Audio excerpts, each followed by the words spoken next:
This is an African bull elephant. Well, actually, if it's a male or a female, there's no private parts. Okay, just cut it, Geoff.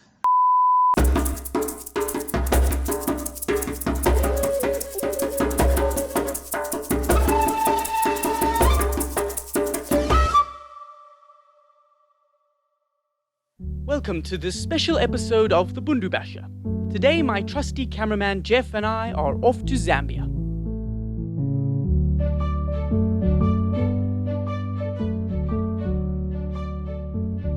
So, we finally arrived in Zambia, right on Lake Kariba. This is Lake Kariba right next to us.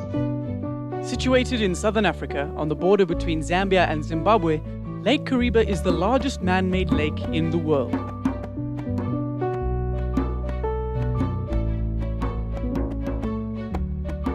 We were spending some time with local kids when I saw something move in the grass. Dung beetles. Yep, that's a little ball of poop. These beetles can push dung balls up to 50 times their own weight.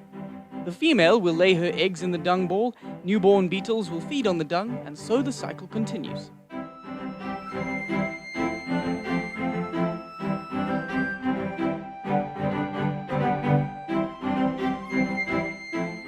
Cattle. Pretty boring, but it's the white birds I'm interested in. Cattle egrets always stay close to cattle so that during periods of grazing, they can fly in and catch any bugs that get flushed out. Like the dung beetles, these birds keep the numbers of flies and insects low, thus reducing the chances of disease being spread from insects to animals, and ultimately to humans. I was lucky enough to spot some African fish eagles flying overhead. Then I took a walk to a different part of the lake.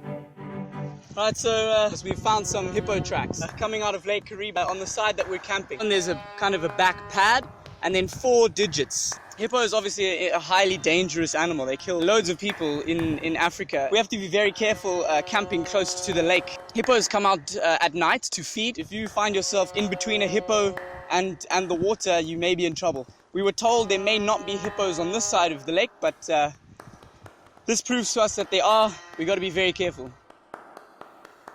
Needless to say, Geoff and I were quite nervous as night began to fall.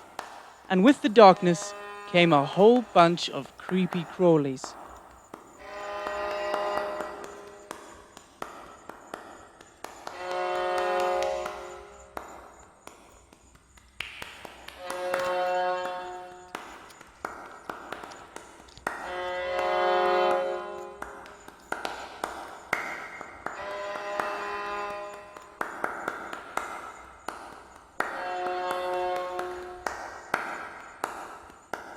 Our night was off to a crazy start, but it was about to get a whole lot crazier.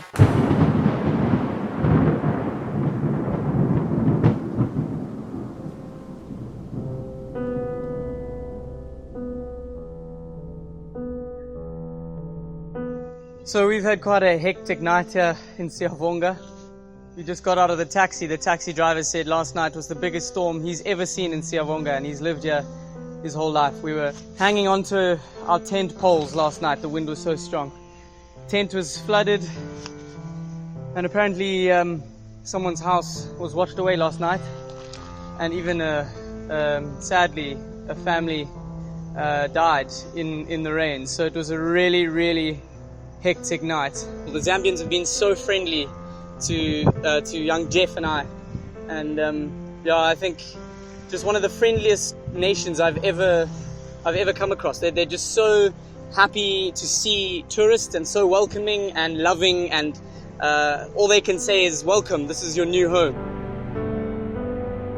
I was sad to leave such a beautiful country, but I know that one day I will be back to visit the wonderful people of Zambia.